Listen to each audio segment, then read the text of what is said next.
लेकिन जब जाके राहुल गांधी विदेशी धरती पे कहते हैं कि भारत के सरदार सिख पंजाबी टर्बन नहीं पहन सकते, पगड़ी नहीं पहन सकते और कंगन नहीं पहन सकते, कड़ा नहीं पहन सकते, तो मैं कहता हूं शर्मसार हो जाना चाहिए ऐसी कांग्रेस पार्टी को।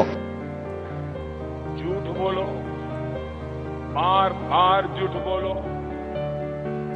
2019 के चुनाव में हमारी 10 में 10 आई, इनकी अंडा आई, ठीक है। अब हमारी 5 और 5 है, लेकिन हम कमजोर हो गए और अभी इनके मुंह से दिल्ली की भी बात निकली। मैं कहूंगा गांधी ऑमलेट स्टॉल खोले। क्यों? दिल्ली में आपको मालूम है रोमाना जी, 2015 का विधानसभा सीटें आई, 2020 का विधानसभा सीटें आई अंडा, 2000 चूतिया बनाया तुमको। 14 में सीटें आई अंडा, 2019 में अंडा, 24 में अंडा। और अंडे बना बना के यहाँ पे बैठ के हमसे पूछ रहे हैं किसानों पे। मैं केवल एक आंकड़ा देके अपनी बात को अंत करूंगा। ठीक है। हरियाणा में, और ये मैं इसलिए आंकड़े लाया हूं कि अगर भाजपा का प्रवक्ता बोले तो ये नहीं कि केवल आरोप लगाए, हम रिपोर्ट कार्ड रखेंगे, जनता हमें आशीर्वाद देगी। तो लगा मेरा मजाक। हरियाणा में अकेले प्रधानमंत्री फसल बीमा योजना में 73,416 करोड़ की जो फसल है उसका बीमा किया और उसके साथ 16 लाख किसान हैं जिनको करीब 1,000 करोड़ प्रधानमंत्री किसान सम्मान निधि में दिया गया है। और 23 की 23 फसलों पे हमने एमएसपी स्टेट में नायब सिंह 23 पे दिया, 24 पे चेक कर लीजिए। तो वो नायब हमारे मुख्यमंत्री ने सभी फसलों में दिया है, ये तो नहीं है। हाँ तो ठीक है, सभी फसलों पे दिया है, ये बड़ी बात है। तो ये आंकड़े होगा, अब इनसे आंकड़े पूछ लीजिए। सुप्रिया जी, ये इतना कर दिया और ये फैसला तो अभी विधानसभा चुनाव से पहले बाजी पलट सकती है क्या?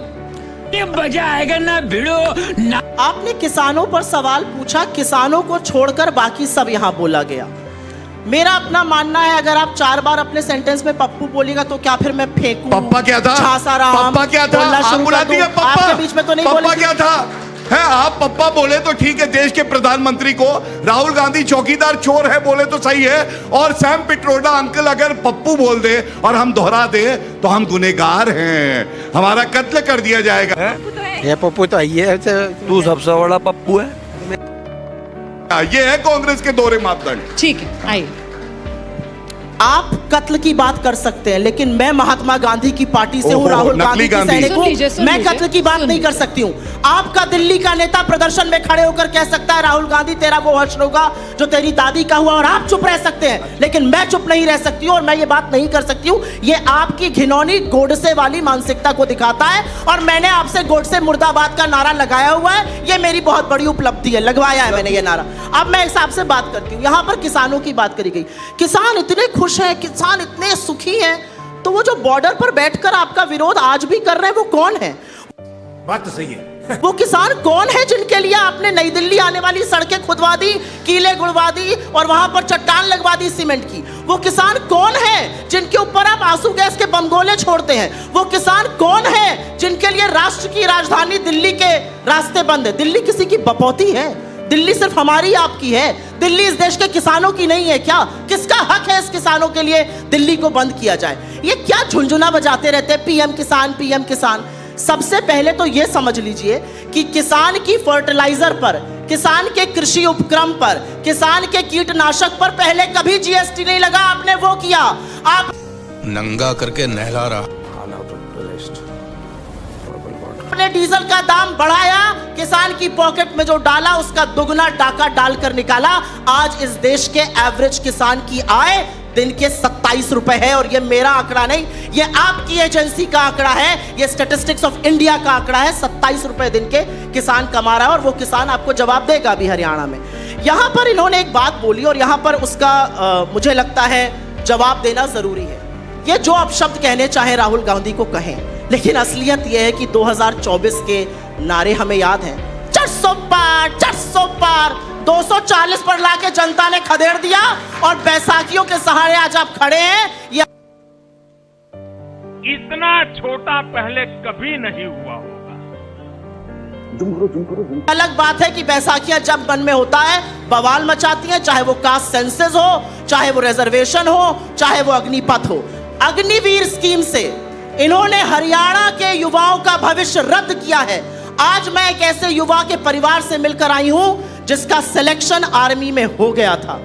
अग्निवीर स्कीम आई, उसका सिलेक्शन कैंसिल हुआ, उसको अग्निवीर में जबरन जाना पड़ा, उसने सुसाइड कर लिया। उसका जवाब कौन देगा? आर्यन मिश्रा, मैं यहां पे जवाब पूछना चाहती हूं। आर्यन मिश्रा 17 साल का युवा अपनी गाड़ी से जा रहा है फरीदाबाद, राष्ट्र की राजधानी दिल्ली से 20 किलोमीटर दूर, उसकी हत्या करी जाती है, गाड़ी से दौड़ाकर उसको गोलियों से भून दिया जाता है। ये बड़ी अच्छी बात कही आप। मारने वाला कहता है, और इसकी मां का बयान है, ये मेरा बयान नहीं, मेरा दिल फट गया वो देखकर। मारने वाला कहता है मुझे लगा वो मुसलमान है। मां कहती है अगर मुसलमान होगा तो ऐसे ही मार डालोगे। ये मैं नहीं कह रही हूं, ये आर्यन मिश्रा की मां कह रही है। गुड़गांव तक आपके आतंक से चल रहा था, यहां तक दंगे हो रहे थे, और आप बात करते हैं कानून व्यवस्था की। उस राहुल गांधी ने आपको 240 पे लाके खड़ा कर दिया, आपको पलटू राम बना दिया राजनीति का। वही राहुल गांधी जिसने लैटरल एंट्री वापस कराई है, अभी आपसे कास्ट सेंसस भी कराएंगे, इंस्टीट्यूशनल कॉन्स्टिट्यूशनल सेंसस भी कराएंगे, और आपको अग्निवीर भी वापस दिलवा कर रहेंगे। ये मैं डंके की चोट पर लिख कर जा रही हूं। बस हवा निकल गई। हरियाणा में प्रमुख मुद्दे क्या हैं? ठीक है। हरियाणा जहां एक पर सेकंड, रोमाना जी, हरियाणा जहां पर फॉरेन निवेश आता था इस देश में सबसे ज्यादा एक टाइम पर हमारी सरकार में, हरियाणा में पिछले 6 साल से बेरोजगारी में नंबर 1 है हरियाणा। हरियाणा में सुसाइड के ओवरडोज की वजह से ड्रग के सबसे ज्यादा मौतें पंजाब से ज्यादा हरियाणा में हो रही है। ये इन्होंने हरियाणा का हाल बनाया। ये हरियाणा बीच में ना बोल, थारे माथे पर लिखा है बीच में ना बोल। का हाँ बोलने लायक नहीं। और एक बात और बता दूं, ये किसान पर बोलेंगे, कुदाल का, फावड़े का, हल का अंतर जानते हैं, किसान पर बोलेंगे कभी खत्म।